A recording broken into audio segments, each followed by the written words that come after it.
요즘은 기술이 발달돼가지고 사진을 찍을 때 드론으로 사진을 찍지 않습니까? 드론으로 이렇게 사진을 찍으면 영상 촬영하면 이렇게 밑에서 가까이서 찍을 때하고 다르게 전체가 보이니까 너무 좋죠.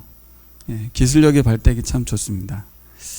저는 그런 생각도 해봅니다. 우리의 인생을 전체로 이렇게 보여줄 수 있는 그런 어떤 것이 생기면 어떨까? 그러면 우리가 어떤 시각을 가질까 싶습니다. 근데 오늘 말씀을 준비하면서 이 열왕기상이 왕들의 이야기가 아니고 우리 인생에 드론을 띄워서 보여주는 것 같은 그런 말씀인 것 같다, 그런 생각이 들어요. 그래서 이스라엘 나라 왕 이야기라고 읽지 마시고 솔로몬의 전 인생이 나오잖아요, 그렇죠? 그런데 모두 다 써놓은 건 아니에요. 중요한 장면을 기록한 거거든요. 누구를 위해서? 바벨론 포로민들을 위해서 쓴 거예요. 그 사람들이 이제 하나님 말씀대로 반응해서 고국으로 이제 약속대로 돌아갈 것인데 그 이후에 어떠한 삶을 살기를 바라는 저자가 솔로몬의 인생 중에서 가장 중요한 대목들을 모아서 이제 기록한 거거든요. 또 오늘 본문도 굉장히 중요한 변곡점에 해당되는 그런 본문인데 우리들도 우리 인생을 좀 돌아보면 항상 선택에 의해서 인생이 바뀌거든요. 우리 고등학교, 중학교로 올라온 사람들은 대학교 선택에 의해서 인생이 바뀌죠. 물론 뭐 중학교 가는 거, 고등학교 가는 거에 따라 다 달라지긴 하지만 되게 중요한 부분이 대학교 가는 겁니다. 우리 수환 집사님 또 우리 재현 자매가 대학교를 오는 바람에 우리 나무 아래 교회에 오게 됐죠. 그리고 복음을 듣고 세례를 받는 일이 있었어요. 그때는 이런 일이 일어날 줄 몰랐던 거잖아요, 그렇죠? 지나고 보면 하나님 인도하심이라고 하는데 항상 그때는 모르거든요. 선택이거든요. 항상 어디를 갈 것인가. 점수에 맞춰서 한 줄 알았는데 알고 봤더니 하나님이 인도하신 거야. 뭐 이럴 수 있는 거죠. 근데 그런 어떤 현재적 시점에서의 그 어려운 선택을 이 성경을 보면서 지혜를 얻으면 좋을 것 같아요. 이것이 내가 어쩔 수 없이 하는 선택이 아니라 하나님께서 혹시 인도하심이 있지 않을까라는 기대감, 또 기도가 필요하겠죠. 그런 게 전 필요하다고 생각합니다. 이제 두 번째 중요한 선택이 이제 직장 선택일 것 같아요, 그렇죠? 취직도 내가 합격 당하는 거지만, 그죠? 내가 지원하는 거지만 잘 보면 그곳에 가면 사실은 일이 기다리고 있는 게 아니라 사람이 기다리고 있거든요. 사람을 만나는 거예요, 사람을. 그리고 그 사람들 중에서 결혼할 확률이 높습니다. 취직한 현장에서 가까운 곳에서 만나요, 대부분. 저도 이 취직한 곳에서 만났거든요. 그렇게 만남이 되게 중요한데 더 중요한 만남, 이제 결혼을 하게 되면 인생이 또 바뀝니다. 거기서 누구와 결혼을 하느냐에 따라. 배현혜 집사님이 이세호 집사님이랑 결혼한 바람에 경상도 생활을 끝내고 충청도로 왔어요. 많이 답답했을 거예요. 느리기도 하고 속내를 말하지도 않고 경상도 분들은 바로바로 말을 하고 시원시원하신데 이 답답한 고구마 같은 충청도 이곳에서 새로운 인생이 시작됐습니다. 그리고 이제 새로운 교회와 만남, 또 개척된 나무 아래 공동체에서의 교우로 이렇게 살아가고 있거든요. 앞으로는 이제 중요한 선택이 안 남아 있을까요? 남아 있습니다. 그런데 큰 줄기는 이제 결혼해서 거의 결정이 나는 것 같고, 이제 이후에 우리의 선택은 어떠한 인생으로 이제 펼쳐질 것인가. 여러분, 그럼 우리 항상 20대 때 고민이 있거든요. 항상 막연하거든요. 내 인생이 어떻게 될 것인가, 취직은 할 것인가, 결혼은 할 것인가, 막막하거든요. 늘 하나님께 기도 제목은 늘 그거예요. 근데 결혼하시고 난 우리 집사님 부부, 자녀도 이제 20대가 올라간 사람들은 기도 제목이 뭘까요? 우리가 드론으로 인생을 볼 수 있다면 참 지혜로운 선택을 할 수 있을 것 같지만 꼭 그렇지도 않은 게, 성경을 아무리 읽어도 그 성경에서 나오는 지혜로 선택을 하질 않아요. 항상 내가 좋은 거, 그렇죠? 내 나름대로 계산해서 선택을 하거든요. 물론 거기에 하나님의 인도하심이 있겠지만, 저는 이렇게 나이에 적고 많은과 상관없이 오늘 본문에서 나오는 지혜가 여러분들에게 인생의 중요한 선택의 기준점이 됐으면 좋겠어요. 그래서 사실 오늘 본문을 기록한 거거든요. 솔로몬 인생은 이미 갔고, 어제 남아있는 포로민으로 잡혀와 있는 이 사람들이 다시 하나님의 은혜로 고국으로 돌아갈 텐데, 그러면 당신들이 어떤 인생을 살아야 할 것이냐, 그걸 보여주는 것입니다. 저는 그리스도인들은 이제 그렇게 살다가 그리스도인들은 어느 날 예수님을 만나고 난 뒤에 얼마나 더 좋은 학교를 갈 것인가, 얼마나 더 많이 돈을 주는 회사에 취직할 것인가, 얼마나 예쁘고 멋진 남편과 아내와 결혼할 것인가, 이것이 주제였던 인생에서 바뀐다고 생각해요. 어떻게 바뀝니까? 하나님 나라 백성이 된다는 건 예수님을 따라가는, 그렇죠? 예수님을 위해서 인생을 살아가는 새로운 인생이 시작된 거예요. 새 인생. 왜 새 인생에 예수님 만나서 우리가 이 땅에 존재하게 된 바른 목적, 바른 방향을 찾게 되는 거예요. 예수님 만나기 전에는 그게 없어요. 각자의 목적대로 살다가 이제는 하나의 목적으로 바뀝니다. 하나님께서 원하시는 그 길을 가는 거예요. 하나님 나라 세워가는 일. 그렇죠?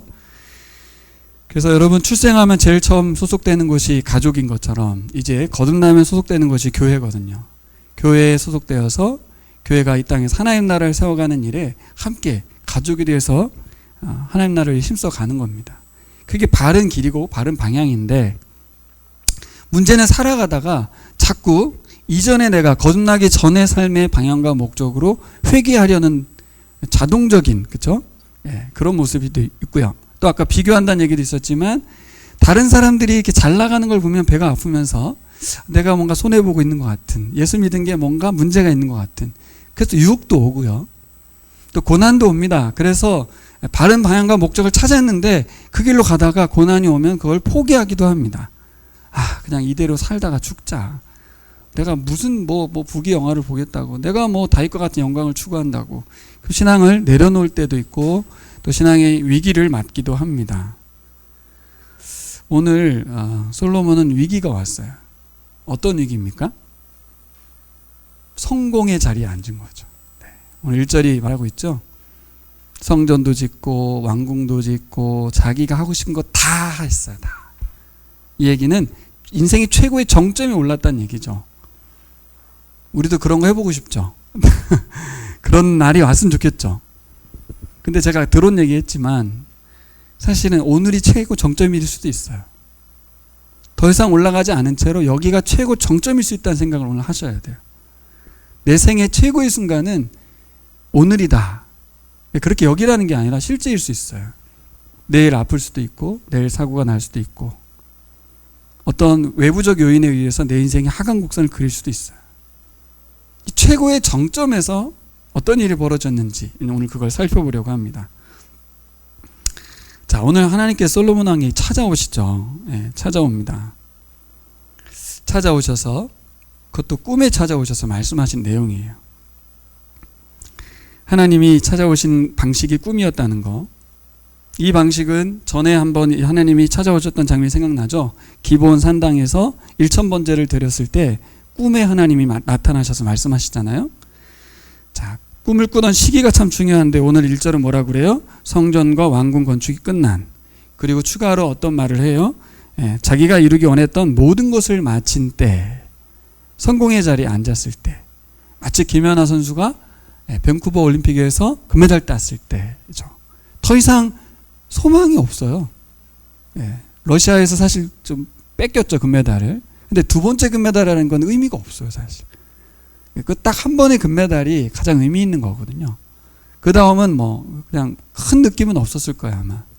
그것도 쉽지는 않은 거지만 정말 중요할 때 하나님이 찾아와 주셨습니다. 여러분, 하나님 우리가 그리스도인으로서 바른 삶의 목적을 향해 살아가길 바라시겠죠? 그렇지 않습니까? 우리가 예수님 믿고 변화된 그 삶의 방향과 목적을 향해서 계속 가길 바랄 거예요.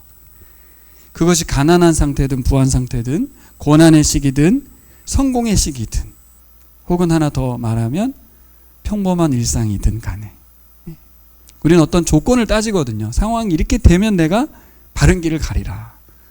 근데 어떤 상황이든 우리가 하나님은 하나님을 향해 살아가기를 바랄 거예요. 그렇죠? 그건 우리 부모님이 우리 자녀들을 향한 마음하고 똑같아요. 어떤 상황이든 아이가 바른 삶을 살기를 바라고 사람을 사랑하고, 그렇죠? 섬기는 삶을 바라는 것과 같을 거예요. 근데 여러분, 우리는 상황과 환경에 따라서 삶의 목적을 잃을 때가 너무 많습니다. 부해지고 흥해지면 어떻게 해요? 바빠서. 잃어버리게 됩니다. 저 정도 부자 됐으면 이제 하나님 잘 섬길 것 같은데 아니에요. 부자가 되면 더 부자가 되고 싶고 바빠집니다. 힘들고 어려운 시기는 그 힘들고 어려운 문제 때문에 반복된 일상이 펼쳐지는 이 삶의 무료함 때문에 그 시기마다 매너리즘에 빠지고 그러면서 뭐래? 내가 왜 살고 있지? 내가 뭘 위해 살아가야 되는 거지? 자꾸 그런 말을 해요. 모르지 않는데 분명히 알고 있는데 자꾸 그런 말을 해요. 왜요? 환경과 상황에 지배를 받는 거예요. 여러분 환경이 달라져서 힘든 것 같지만 사실 뭐 때문에 힘드냐면 지금 내가 말하는 질문 이거 맞아요. 삶의 방향을 잃어버렸기 때문에 목적을 잃어버렸기 때문에 어떻게 하다가 이렇게 삶의 방향을 잃어버리게 될까? 그 원인을 알면 되지 않겠습니까? 네, 그러면 다시 바른 삶의 방향을 찾고 목적을 향해 가겠죠. 문제는 성공이 문제가 아니에요. 그렇죠? 목적을 잃은 거잖아요. 어떻게 하면 될까요? 오늘 읽은 우리 말씀에 하나님 찾아오신 이야기, 솔로몬처럼 최고의 자리에 앉고 최상의 환경에 처하게 될 때 그때도 삶의 방향을 잃지 않고 바른 목적을 살았으면 좋겠죠. 이게 이제 오늘 메시지예요. 아무리 최고의 자리에 올라도 흔들리지 않고 그 길을 갔으면 좋겠다는 거죠.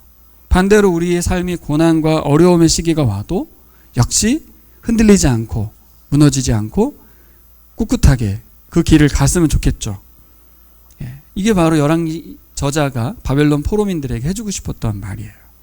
우리에게도 해주고 싶은 말이죠. 어떻게 하면 인생의 최고점에서 최저점에서 평범한 생활 속에서도 계속해서 하나님을 향해서 방향을 잃지 않고 목적을 향해 갈 수 있을까? 그러니까 이거는 이 사람들만 위한 얘기는 아니죠. 난 성공해 본 적이 없는데 이런 생각할 수 있잖아요. 그죠? 예. 하나님께서 우리에게 준 메시지는 첫 번째로 하나님은 그 어떤 순간에도 항상 가장 최고의 순간에 적절한 시간에 적절한 타이밍에 찾아오신다는 거예요. 그걸 기억하셨으면 좋겠어요. 하나님은 내가 생각할 때는 왜 지금 안 오시지 하지만 하나님은 항상 내 인생의 가장 중요한 순간에 찾아오십니다. 솔로몬에게 그랬죠. 문제는 이제 내 해석이에요. 아직 난 최고점이 오지 않았는데 아직 나는 아닌데 내 해석과 하나님의 생각이 다른 거예요.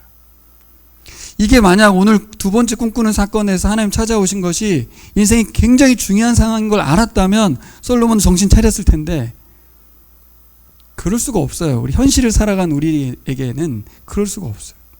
그래서 좀 깨어 있어야 되는 게 첫 번째 원리가 뭐예요? 하나님은 항상 내 인생의 가장 중요한 순간에 찾아오신다는 거. 지금 하나님 나에게 찾아오신 건가? 말씀을 보면서 비교해서 적용해 보는 거죠. 아, 하나님 찾아오시는 거구나 지금 나에게. 이것을 읽으라고 바벨론 포로민들에게 또 우리들에게 이 시점에서 열왕기상을 말씀하신 줄 믿습니다. 여러분 죽고 나면 그쵸? 그의 인생 전체가 쫙 펼쳐지고 변곡점들을 살필 수 있어요. 돌아보니 그 순간이었어요. 그 순간. 똑같아요. 나중에 알게 되는 그 순간. 그 순간에 내가 제대로 반응하고 하나님을 캐치했다면 그 하나님을 제대로 만나서 반응했다면 분명히 삶이 바뀌었을 거예요. 어떻게? 하나님께서 원하신 인생으로 다시 제대로 기준점을 찾았겠죠. 여러분 가장 중요한 순간은 언제나 하나님 찾아오시는 순간이 가장 중요한 순간이에요. 내가 판단하는 게 아니고. 여러분 하나님이 찾아와 주시는 게 은혜입니다. 은혜. 은혜를 잊지 마시기 바랍니다. 자, 우리 인생 가장 중요한 순간에 말씀으로 찾아오신 하나님이 깨달아졌다면 아마 바벨론 포로민들은 땅을 치면서 후회했을 거예요. 아, 그때 솔로몬이 하나님 찾아오신 은혜를 깨달았어야 되는데 그때 하나님의 은혜를 캐치만 했어도 이 상황은 벌어지지 않았을 텐데. 찾아주셨다는 은혜는 어떤 은혜가 있냐면 지금 이 최고의 자리에 이른 상태에서도 하나님은 함께하고 계시다는 거예요. 근데 여러분 최고의 자리에 올라가면 어떤 상황이 벌어지냐면 하나님이 필요 없어져요. 하나님 없어도 살 수 있거든요. 다 이뤘는데 뭐. 그리고 이제 자기가 할 수 있는 대로 해나가면 되니까 기도할 필요도 없어져요.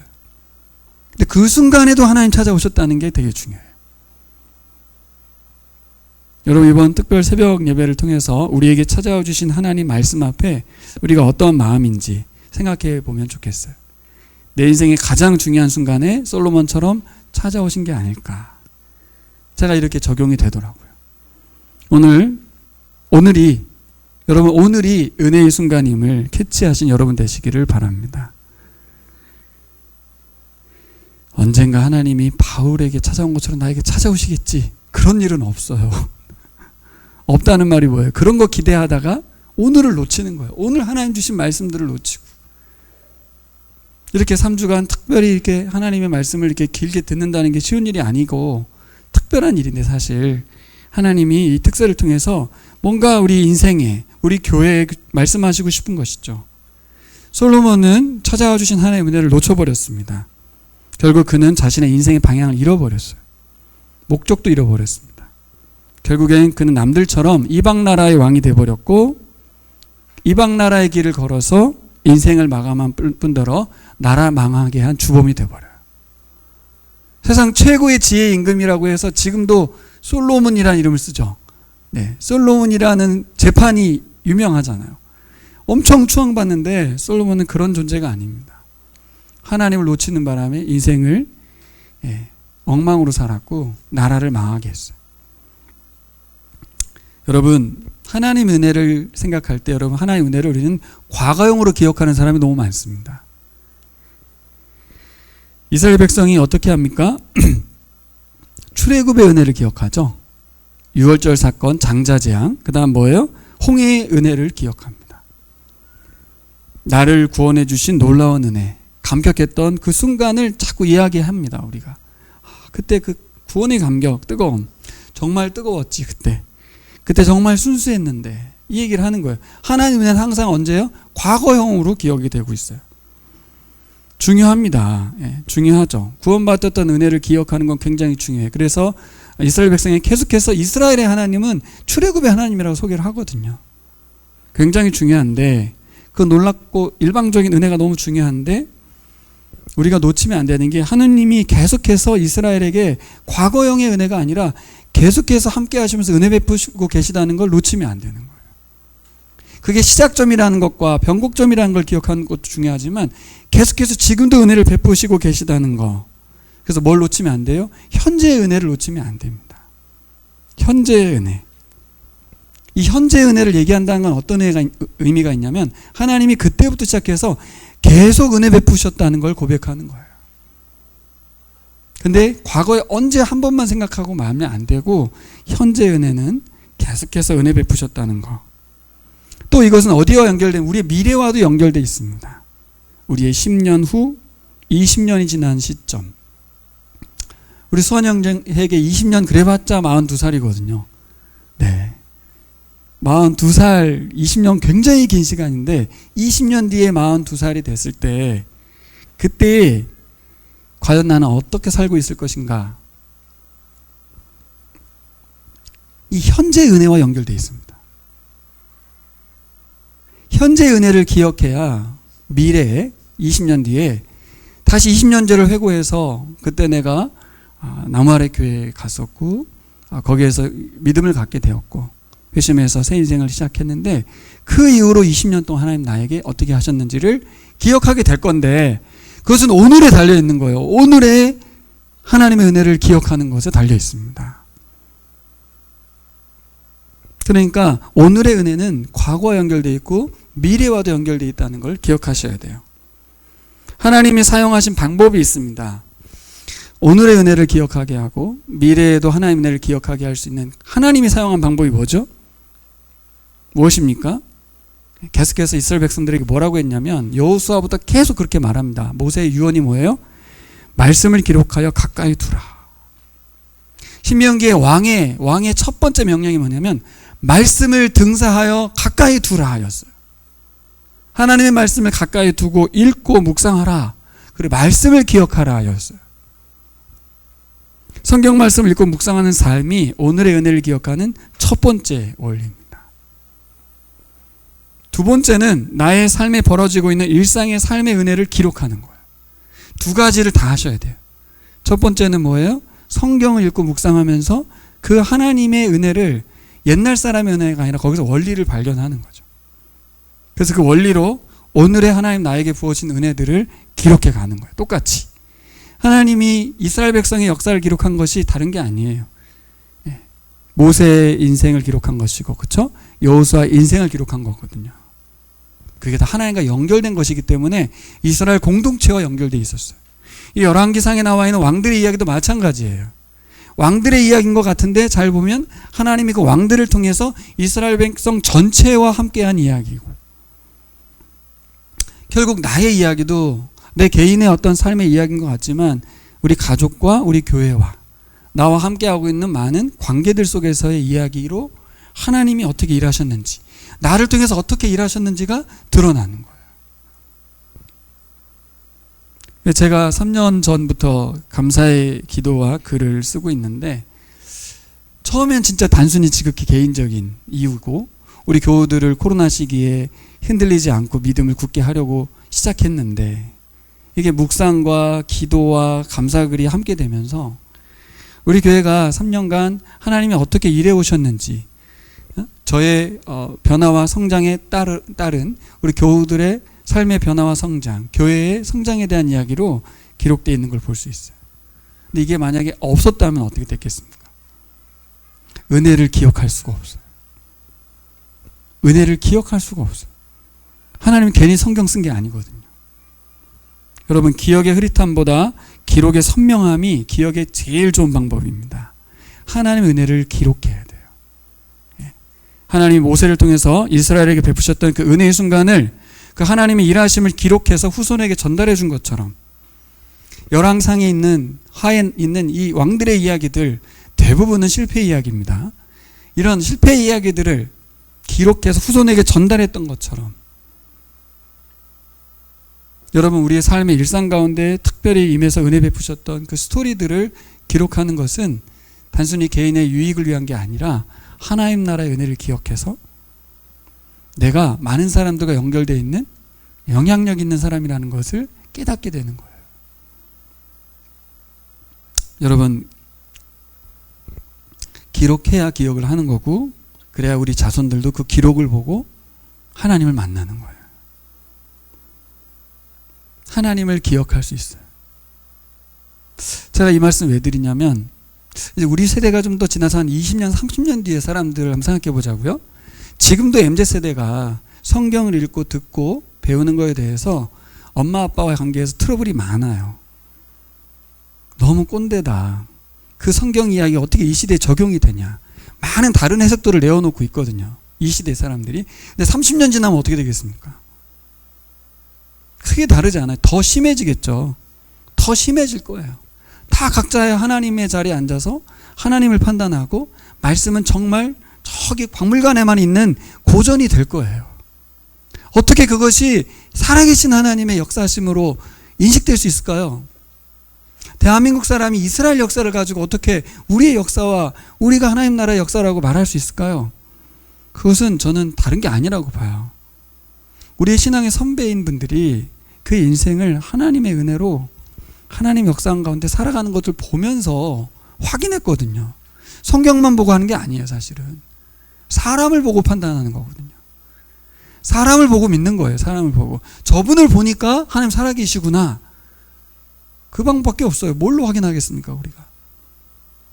결국 우리 엄마 아빠가 하나님과의 관계 속에서 어떻게 살았는지가 기록되어서 우리 아이들에게 전달되면 세상 누가 뭐라고 그래도 하나님은 살아계셔.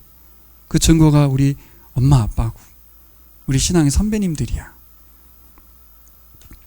여러분, 저는 우리가 예배자로 살아가는 것도 중요하지만 우리 다음 세대가 예배자가 되었으면 좋겠어요. 하나님을 인정하고 겸손하게 그 길을 걸었으면 좋겠어요. 세상 모두가 부러워하는 솔로몬의 자리에 올라가고 싶어 하지만 예배자가 되려는 것에 대한 꿈은 없어요. 성공은 하고 싶은데 예수님처럼 겸손하고 싶은 마음은 그렇게 뜨겁지 않아요, 우리에게. 이게 세상의 마음이거든요. 어떻게 하면 우리가 예수님과 같은 삶을 사는 것에 대한 뜨거운 강렬함이 있을 수 있을까요? 그것이 더 아름답고 좋다는 것을 느낄 수 있어야 되는 거잖아요. 그렇죠? 저 삶이 더 아름다운 거구나. 어떻게 해요? 우리 일상 중에 하나님이 말씀하신 것들, 그렇죠? 그것에 반응해서 살아간 삶, 이런 것들을 여러분 기록하시길 바랍니다. 그래서 여러분, 성경의 인물들만이 아니라 우리가 성경의 또 다른 인물들이 되는 거예요. 그런 마음 없으십니까? 저는 있어요. 제가 죽은 뒤에 저의 명성이 드러나는 게 아니라 정말 하나님과 함께 하나님의 나라를 위해 살아간 삶이야 라는 말을 듣고 싶은 거죠. 여러분, 우리의 삶의 목적이 무엇이기를 하나님 바라십니까? 예배이기를 바라는 거예요. 예배. 목적을 잃어버렸다니까 어떤 뭘 이루는 거라고 생각하셨죠? 출애굽의 목적이 뭔지 아십니까? 예배입니다. 예배. 가나안 땅 들어가게 한 이유가 뭐예요? 예배입니다. 예배. 하나님을 인정하고 하나님 뜻대로 살아가는 삶, 그게 예배거든요. 어디에서? 먼 미래 어느 날이 아니라 오늘 여기에서 예배자로 살아가는 거예요. 그 목적을 잃어버리는 거예요. 여러분, 어느 날 나도 신앙 좋아서 하나님께 헌신할 날이 오겠지, 그렇게 산다니까요. 다 지금 여기에서 예배하는 걸 놓쳐요. 과거의 은혜도 잊어버리고 오늘의 은혜도 없으니 미래는 불안하고 불평한 거예요. 하나님을 인정하는 것, 그게 예배입니다. 그분의 뜻대로 하나님 나라를 세우는 것이 예배입니다. 여러분, 우리의 일상을 하나님의 은혜로 가득 채울 때 예배가 시작되는 거예요. 그래서 찾아와 주신 하나님께 감사, 그것이 첫 번째 하나님의 은혜라는 걸 기억하셨으면 좋겠어요. 자, 두 번째는 뭐예요? 말씀을 기억하고 순종하는 것이 원리입니다. 어떻게 하면 우리가 목적을 잃지 않을까, 방향을 잃지 않을까? 말씀을 기억하고 순종해야 돼요. 하나님 찾아오셔서 말씀하시죠. 오늘 3절부터 9절까지 내용이 있지 않습니까? 이 내용을 여러분 잘 보시면요, 꿈에 기브온 산당에 나타나서 첫 번째 하신 말씀하고 크게 다르지 않아요. 또 이 말씀 언제 본 말씀 같아요? 지난주 설교 말씀이에요. 성전 건축하고 찾아오셔서 해줬던 그 말씀 똑같아요. 다윗의 유언도 이 말씀이에요. 다윗의 자기 아들에 대한 유언도 이 말씀이에요.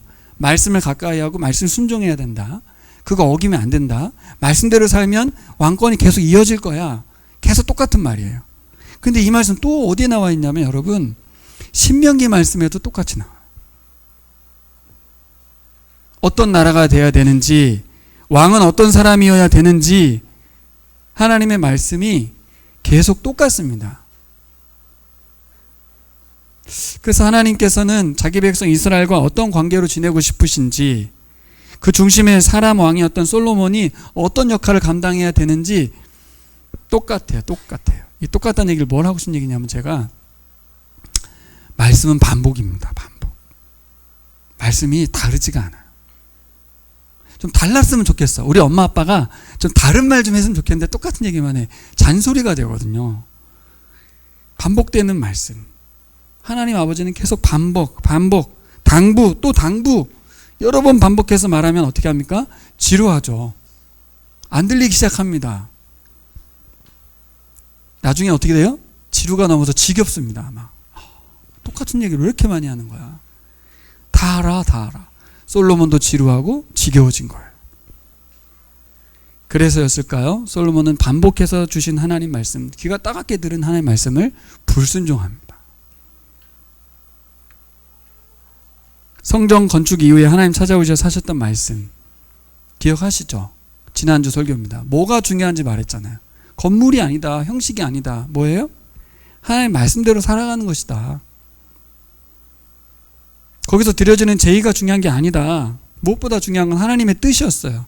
하나님이 세우자 하는 나라가 뭔지, 왕이 어떤 역할을 해야 하는지, 그 말씀대로 살아다오. 그 얘기를 성전 건축한 날 칭찬도 안 하고 격려도 안 하고 꼰대같이 하나님 계속 그렇게 얘기하는 거 아니에요? 본질을 찾아야 돼. 중요한 게 뭔지 알아? 막 이러면서 저기 성전에 너무 현혹되지 마. 말씀드렸죠? 솔로몬에겐 그렇게만 말한 건 아닙니다. 칭찬도 했고 격려 다 했어요. 누구 들으라고? 바벨론 포로 들으라고. 우리 들으라고. 자꾸 주객이 전도돼서 다른 것에 매이는 우리들에게 중요한 게 뭔지 아니? 이 말씀 줬잖아요. 근데 오늘 우리가 다시 9장에서 이 말씀을 또 읽어야 될 이유가 뭘까요? 예. 반복되는 말씀을 듣고 있는 우리들. 이번에 사복음서를 엄청 열심히 공부하셨는데 세 개의 복음서를 다시 들으면 지루하실까요? 다 아는 얘기인데, 그렇죠? 왜 안 들렸을까? 왜 솔로몬에게 반복했기 때문일까요? 예. 더 이상 말씀이 필요 없기 때문이에요. 더 이상 말씀이 필요 없는 것 같아요. 왜요? 다 이루었다잖아요. 그렇죠? 다 이루었어요. 하나님께서 말씀하신 바를 제대로 알지 못하면서 하나님의 말씀을 다 안다고 생각했어요. 그래서 이스라엘이 이렇게 부강한 나라가 됐잖아요. 시바 여왕이 와가지고 솔로몬의 지혜에 감탄하고 각 나라가 조공을 바치고 세상 부강한 나라가 됐거든요. 더 이상 하나님 말씀이 필요 없어졌어요. 이 정도 살면 되는 거 아니에요? 이 정도 나라를 만들면 되는 거 아니에요? 그게 하나님 뜻이라고 생각한 거죠. 우리도 그럴 수 있어요. 이 정도 하면 되는 거 아니야? 이게 하나님 뜻 아니야? 계속해서 하나님의 뜻을 묻거나 하나님의 뜻을 진리를 파악하려고 들지 않게 되고 이 정도면 되지 뭘 더 바라는 거야? 이게 이제 부모에 대한 자식의 심정이거든요.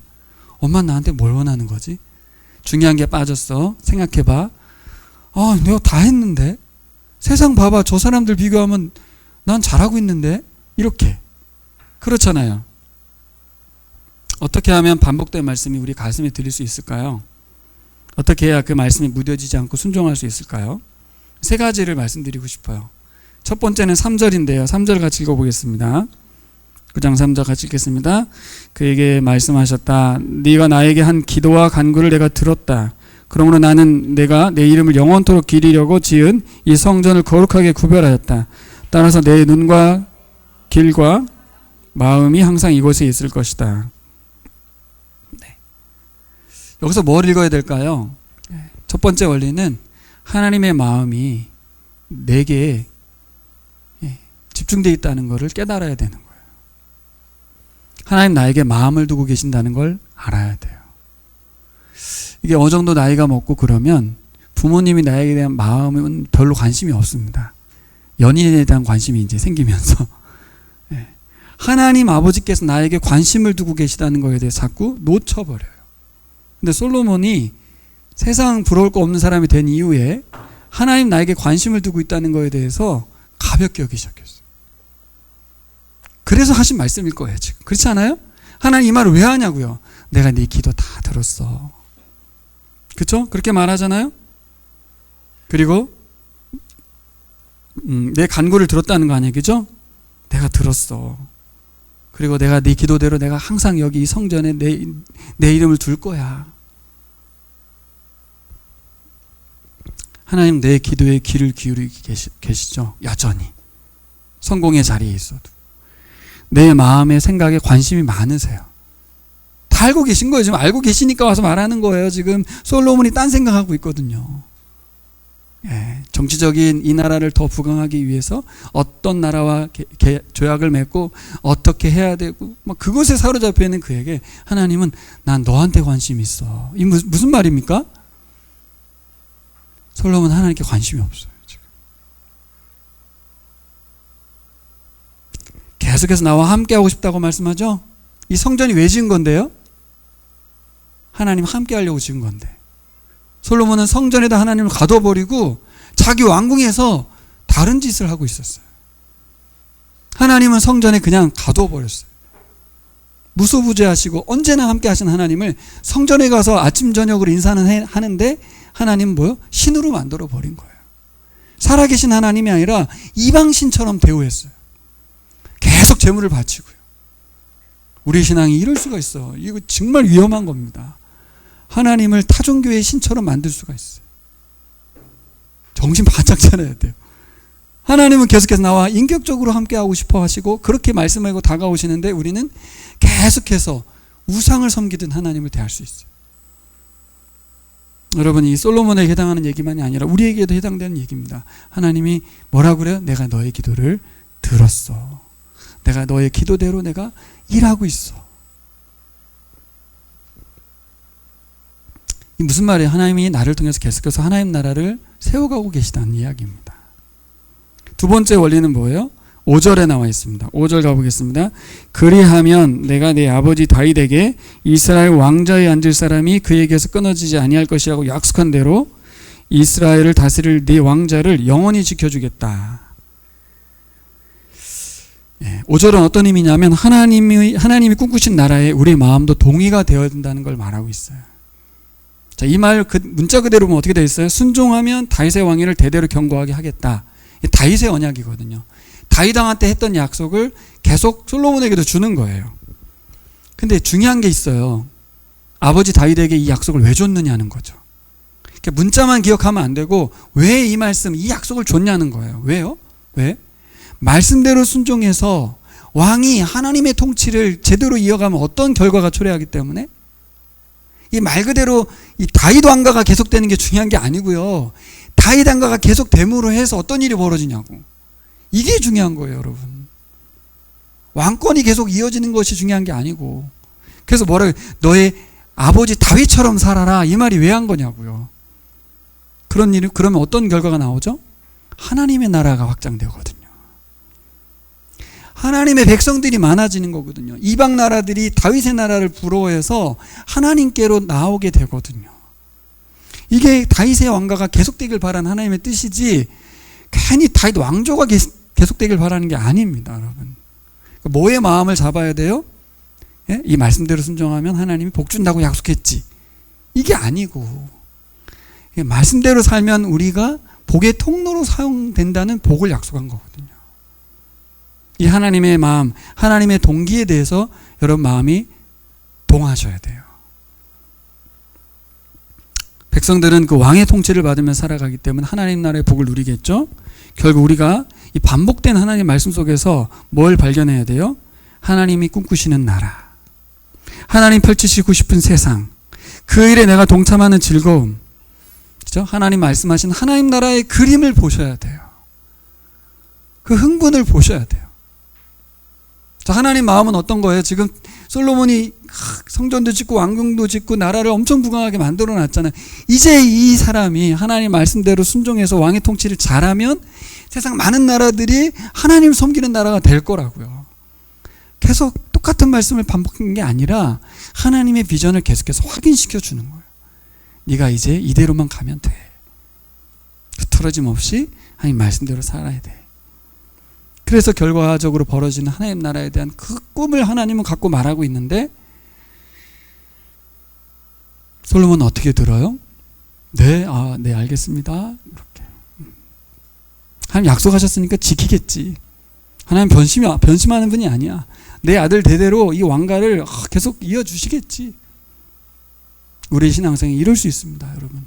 우리는 천국 가겠지. 응? 우리 자녀들 하나님 복 주시겠지. 이번 복음서 3주간의 통독 그리고 강의를 들으시면서 여러분 하나님 나라의 그림이 그려졌으면 좋겠습니다. 우리 교우들 한 12명 정도 되는데 마태, 마가, 누가복음에 예수님이 말씀하신 바는 뭐예요? 하나님 나라에 대한 그분의 마음과 생각을 알려주신 거예요. 이런 나라, 그분이 세우신 나라에 우리가 동역자가 되기를, 그 제자도를 말씀하신 거잖아요. 하나님이 세우시고자 하는 나라에 우리가 제자가 되어 동역하는 거 흥분되지 않습니까? 그것에 동행하는 것 영광이지 않습니까? 하나님이 나와 우리 교회를 통해서 하나님 나라를 이 땅 가운데 실현해내고 싶구나. 그렇구나. 그 일에 나의 자금을 사용하시고 또 격려한 칭찬 가운데 우리를 불러주시는구나. 이것이 은혜인 줄 믿습니다. 솔로몬을 계속해서 불러주신 그 은혜를 기억해야 되는 거죠.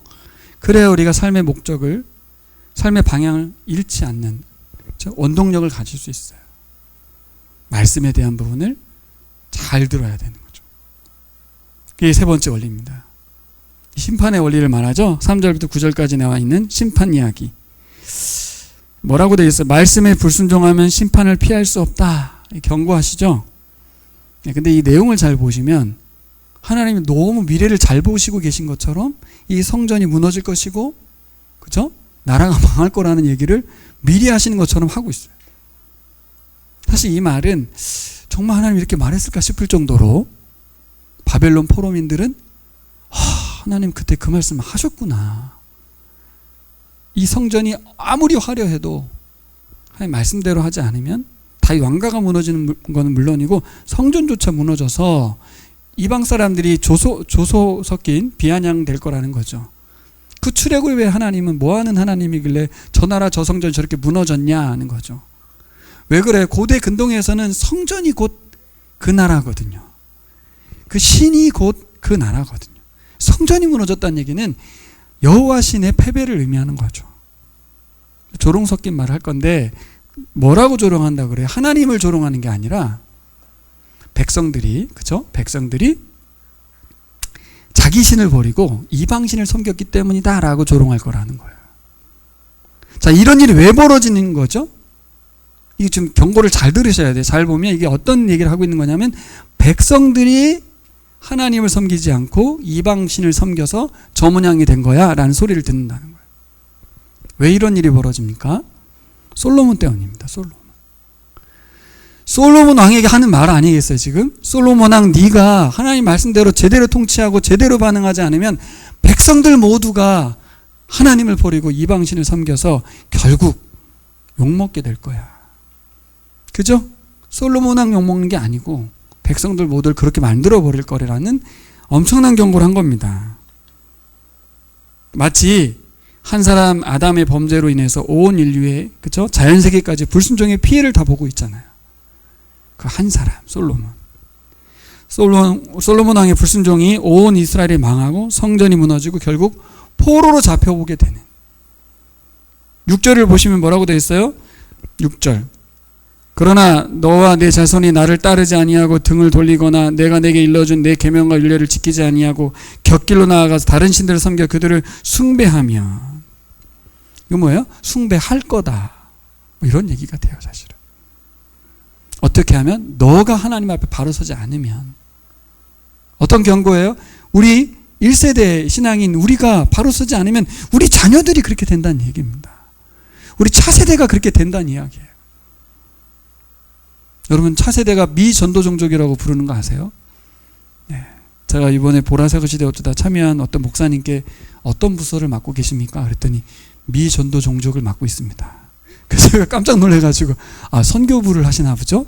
그랬더니 그게 아니군요. 다음 세대를 한다는 뜻이군요. 와, 그분이 그렇게 고차원적인 농담을 하시더라고요. 선교지예요, 선교지. 타문화권이죠. 우리 다음 세대. 그 아이들이 어떻게 된다는 거예요? 여러분, 가장 슬픈 이야기 아니에요? 교회가 술집이 되는 것이 그게 아픔이 아니고요. 그 장소 바뀌는 게 중요한 게 아니라 우리 아이들이 하나님을 섬기는 데 있어서 전혀 가치를 못 느끼는 상황이 벌어진다는 얘기예요. 타락한다는 얘기가 아니에요. 타락의 원인을 찾으셔야죠. 왜요? 우리 부모 세대를 보니까 은근히 이중적이네. 하나님의 가치를 좋아한다고 하는 것 같은데 돈을 탐욕적이네. 그럼 어떻게 해요? 나는 그렇게 이중적으로 그렇게 살고 싶지 않아. 위선적이고 싶지 않아. 그러니 나는 신앙을 버릴래. 그렇게 하게 되는 거예요, 여러분. 한 위선자 아니에요, 다. 바리새인인 거고, 그렇죠? 결국 복음이 아니면 해결이 안 되는 거예요, 이게. 여러분, 이스라엘 백성들이 왜 이렇게 행동합니까? 솔로몬 왕 때문입니다.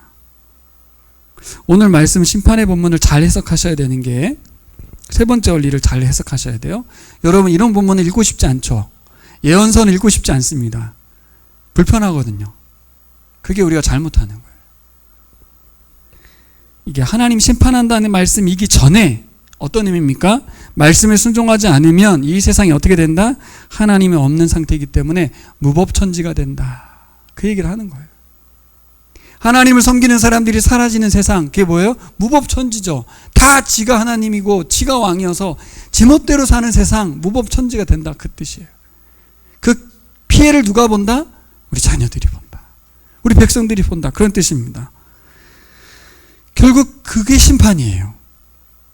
우리 심판이 지옥에 떨어지고 이러는 건 줄 알지만 세상에 하나님을 섬기는 사람이 줄어들기 시작하면서 세상에 자기 멋대로 사는 사람이 많아지면서 이기주의와 자기중심주의가 판을 치면서 그 피해를 누가 봐요? 내가 보는 거예요, 다. 여러분, 하나님 믿는 사람이 많아져야 될 이유는 바로 그 반대의 효과가 나타나기 위해서. 하나님께 겸손하고 사람을 사랑하고 섬기는 사람이 많아지기 때문에 세상이 살맛 나는 세상이 돼야 되는데, 세상이 죄악이 창궐하고 각자 주관의 대로 사는데 뭘 그걸 죄라고 해 하는 세상이 벌어지게 되는 순간, 여러분, 하나님이 임재하지 않는 이 성전, 이스라엘은 결국 심판에 처하게 되는 거죠. 하나님 말씀이 시행되고 순종되지 않는 나라, 세상 나라 된다, 그런 뜻입니다. 그게 심판이에요. 그 결과가 7, 8절에 연에 나오죠. 7, 8절. 나는 내가 준 그 땅에서, 이스라엘 땅, 가나안 땅, 이스라엘을 끊어버릴 거고, 내 이름을 길이도록 거룩하게 구별한 성전을 외면할 것이고, 그러면 이스라엘은 모든 민족 사이에 한낱 속담거리가 되고 웃음거리가 되고 말 것이고, 이 성전이 한때 아무리 존귀하게 여김을 받았다 하더라도 이곳을 지나가는 사람마다 다 놀랄 것이고, 어찌하여 주님께서 이 땅과 이 성전이 이렇게 되게 하셨을까 하고 탄식할 것이다. 포로민들이 이 이야기를 들으면서, 읽으면서 가슴 아팠겠죠. 네. 이건 징계기 전에 스스로 선택한 결과. 결국 우리가 하나님의 말씀 따르는 것을 뭔가 두려워서 따르는 율법주의가 아니어야 돼요. 하나님 꿈꾸신 나라를 세우려고 순종을 해야지, 이거 불순종하면 큰일 나, 11조 떼면 큰일 나, 주일 성수 안 하면 큰일 나, 그거 아닙니다, 여러분. 안 큰일 납니다. 안 큰일 나고요. 그것이 그렇게 반복되다가 하나님과 멀어지고, 재정의 기준점도 사라지고, 그죠? 시간의 기준점도 사라지고, 그러다가 세상 사람 되는 거라는 거죠. 그래서 이제 막는 건데, 여러분, 솔로몬 왕이 어떻게 됐어요? 그렇게 제사만 드리고 하나님께 제물 바치고 할 수 있는 거 다 하고, 근데 하나님 말씀은 필요 없고.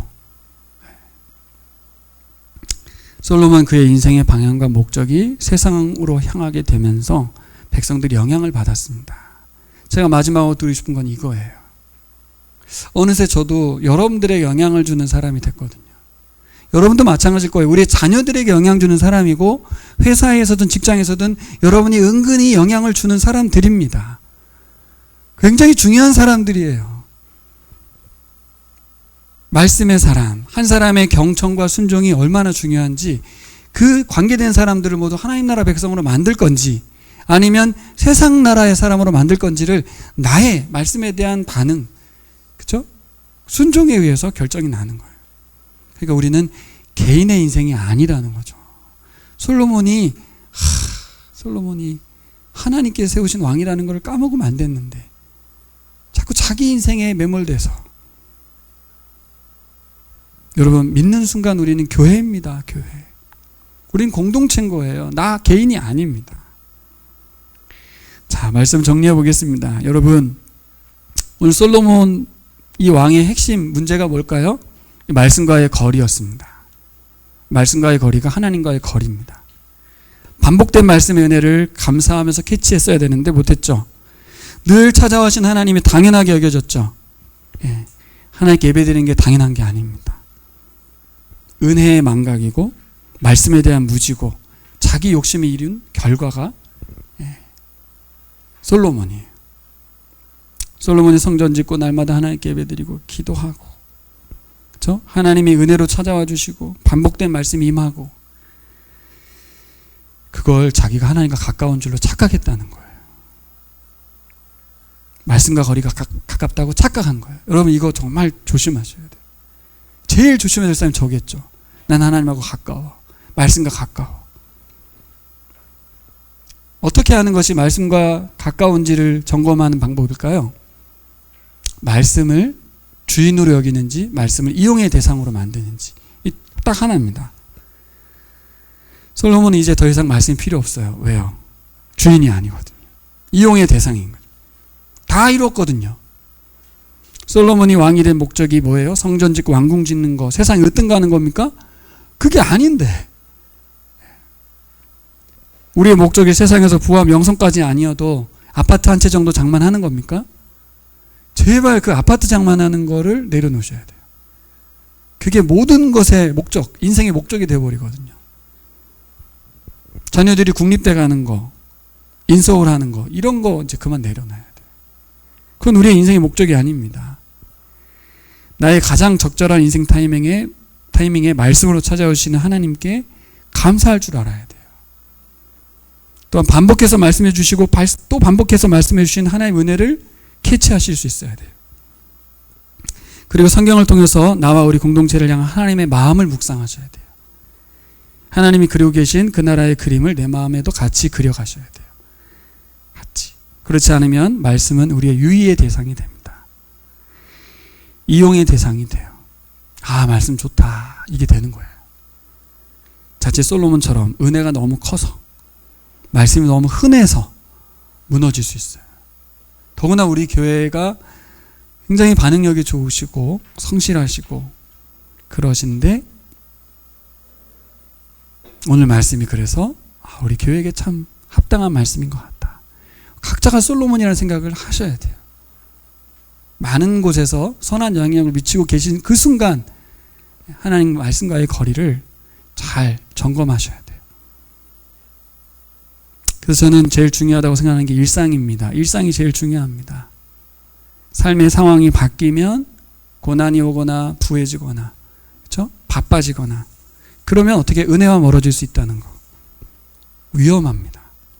그래서 일상 중에 지금 우리가 하나님의 말씀과 가까운 거리를 갖는 훈련이 되어 있지 않으면, 그죠? 오늘의 은혜를 기억하는 삶을 살아내지 않는다면, 바쁘고 힘들고 고난이 오고 괴로운 시간이 되면 삶의 목적을 잃어버리는 거예요.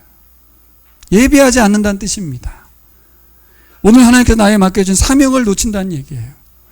저 죽어가는 영혼들을 구원하시기 위해서 잃어버린 자를 찾아서 오신 예수님을 묵상하는데도 전혀 감이 안 오는 거예요.